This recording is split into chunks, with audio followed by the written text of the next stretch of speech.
ایره هر دو گرکین گورا و چستانه لقضا آکره.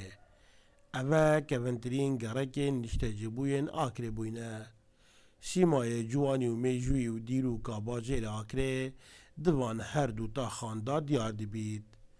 بله وکو خو جهن وان گرکان دیار دکن که ایدی خلق وان گرکان چول دکن. جبر نبونا خزمت گزاریانو کبناتیا وان خانیان. هر وها او خانین هرفتی دشیانن خلکی دانینن بخونو جنب بکن. دعم دا جادي تشي بيه جادي التأخير كنبا دا جادي راستينن يعني عالم بيش بيشا برا شغل كانت كنيرا ودعاتنا كان بيقول عندك شركات دهين دكرن واخونا دي التعمير كانوا دي شيء كنبا وكانت تراث قديمة خي جورا يعني ديتا منطقة خير بيش شوبا يعني قاش ديارتين رسمات كشن ديرا قلبي منطقة تشتكي الزوري قديم شهر راستي قالك باشا كتشي كنبا كامل كان اف محله گورا و چستا یو زورت بر بینه و اتوتین اهمال کرن وقت دبیت حکمت دبیت هاری کار بیتن یعنی دبر خود دی اوه گرک و چستا یا شم بجمتا 5-6 کوولت نوفدو خلق دبو برده دی خانی کویتن دعم نیا دبیت حکمت هاری کاریا کلی بکتن اوه 3-4 هی و کد محجرات دنا وارا خو دو زوروک تدو نکو نخوره حتی نو که محجرات چه نکرینه اصلا زانم آیا عالمت خوابینن یونیت مجدن بس از دوتنم خواباندنه يعني امد بينم بتشكيت كاف نخوره من بيني نيو بر هلايا زرارات دو حكمتا كوري كوري وخلكي بكات افخون يخر بين اف نيجان كرنفا اف كوفلا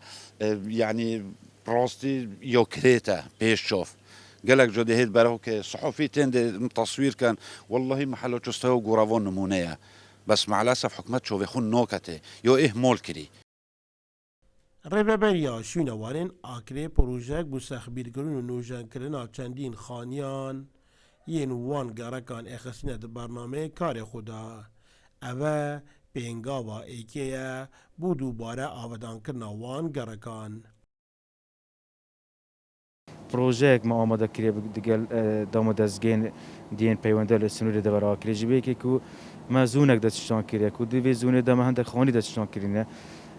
اف خانیه بین نوجان کنه و لسه دستن بسپور انشالله زب شوی کی زانستیانه لدی فی کرسته بینا سازی کردنار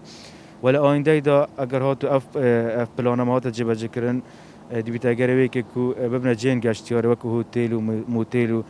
کافتریا و چاخانه و دیویت اگر وی که کو گشتیاره که زور بر خودت دوره آکری و تایبتی دیتنا دیمنن بارکشن اوان خانیان کلتوری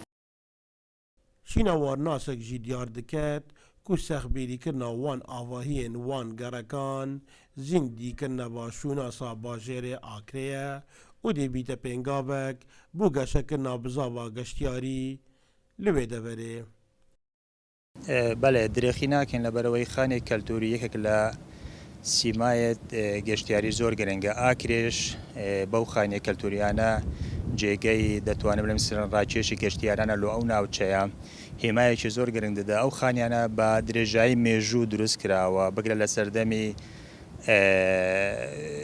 مەسیحیەکان و هەروەها جووەکان و هاتە هاتنی ئاینی ئیسلام و گرنگی پێدانی بەم خانیانە یان نۆژەنکردنەوە لەلایەنی حکوومەتی هەرێمی کوردستان دەبێتە